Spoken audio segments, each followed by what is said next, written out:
The Little Engine That Could by Waddy Piper. This is a book that I had when I was a little girl.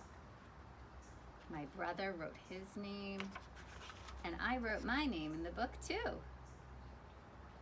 Chug, chug, chug, puff, puff, puff, ding dong, ding dong. The little train rumbled over the tracks. She was a happy little train, for she had such a jolly load to carry. Her cars were filled full of good things for boys and girls. There were toy animals, giraffes with long necks, teddy bears with almost no necks at all, and even a baby elephant. Then there were dolls with blue eyes and yellow curls, dolls with brown eyes and brown bob heads, and the funniest little toy clown you ever saw. And there were cars full of toy engines, airplanes, tops, jackknives, picture puzzles, books, and every kind of thing boys or girls would want. But that was not all. Some of the cars were filled with all sorts of good things to eat. Big golden oranges, red-cheeked apples, bottles of creamy milk for their breakfasts, fresh spinach for their dinners, peppermint drops, and lollipops for after-meal treats. The train was carrying all these wonderful things to the good little boys and girls on the other side of the mountain. She jerked along merrily. Then all of a sudden, she stopped with a jerk. She simply could not go another inch. She tried and she tried, but her wheels would not turn. What were all those good little boys and girls on the other side of the mountain going to do without the wonderful toys to play with and the good food to eat? "Here comes a shiny new engine," said the funny little clown, who jumped out of the train. "Let us ask him to help us." So all the dolls and toys cried out together, "Please, shiny new engine, won't you please pull our train over the mountain? Our engine has broken down, and the boys and girls on the other side won't have any toys to play with or good food to eat unless you help us." But the shiny new engine snorted, "I pull you. I am a passenger engine. I have just carried a fine big train over the mountain with more cars than you ever dreamed of. My train had sleeping cars with comfortable berths, a dining car where waiters bring whatever hungry people want to eat, and parlor cars in which people sit in soft armchairs and look out of big plate glass windows. I pull the likes of you? Indeed not."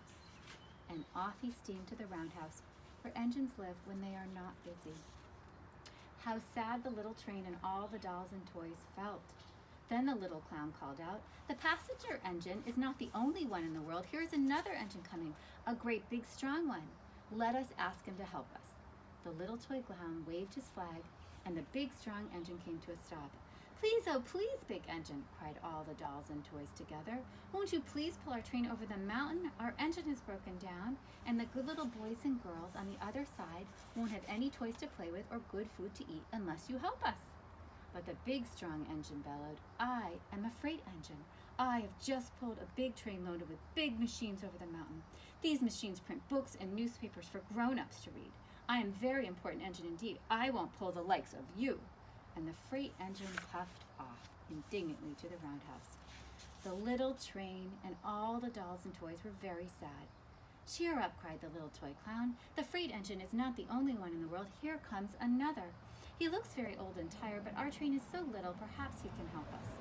So the little toy clown waved his flag, and the dingy, rusty old engine stopped. "Please, kind engine," cried all the dolls and toys together, "won't you please pull our train over the mountain? Our engine has broken down, and the little boys and girls on the other side won't have any toys to play with or good food to eat unless you help us." But the rusty old engine sighed, "I am so tired. I must rest my weary wheels. I cannot pull even so little a train as yours over the mountain. I cannot, I cannot, I cannot." And off he rumbled to the roundhouse, chugging, "I cannot, I cannot, I cannot." Then indeed the little train was very, very sad, and the dolls and toys were ready to cry. But the little clown called out, "Here is another engine coming, a little blue engine, a very little one. Maybe she will help us." The very little engine came chugging merrily along. When she saw the toy clown's flag, she stopped quickly. "What is the matter, my friend?" she said kindly. "Oh, little blue engine," cried the dolls and toys, "will you pull us over the mountain? Our engine has just broken down, and the good boys and girls on the other side won't have any toys to play with or good food to eat unless you help us. Please, please help us, little blue engine." "I'm not very big," said the little blue engine. "They use me only for switching trains in the yard. I have never been over the mountain." "But we must get over the mountain before the children awake," said all the dolls and toys. The very little engine looked up and saw the tears in the doll's eyes, and she thought of the good little boys and girls on the other side of the mountain who would not have any toys or good food to eat unless she helped. Then she said, "I think I can, I think I can, I think I can." And she hitched herself to the little train. She tugged and pulled and tugged, and slowly, slowly, slowly they started off. The toy clown jumped aboard, and all the dolls and the toys began to smile and cheer. Puff, puff, chug, chug went the little blue engine. "I think I can, I think I can, I think I can, I think I can, I think I can, I think I can." Up, up, up, faster and faster and faster. The little engine climbed until at last they reached the top of the mountain. Down in the valley lay the city. "Hooray! Hooray!" cried the funny little clown and all the dolls and toys. "The good little boys and girls in the city will be happy because you helped us, kind little blue engine." And the little blue engine smiled and seemed to say as she puffed steadily down the mountain, "I thought I could, I thought I could, I thought I could, I thought I could."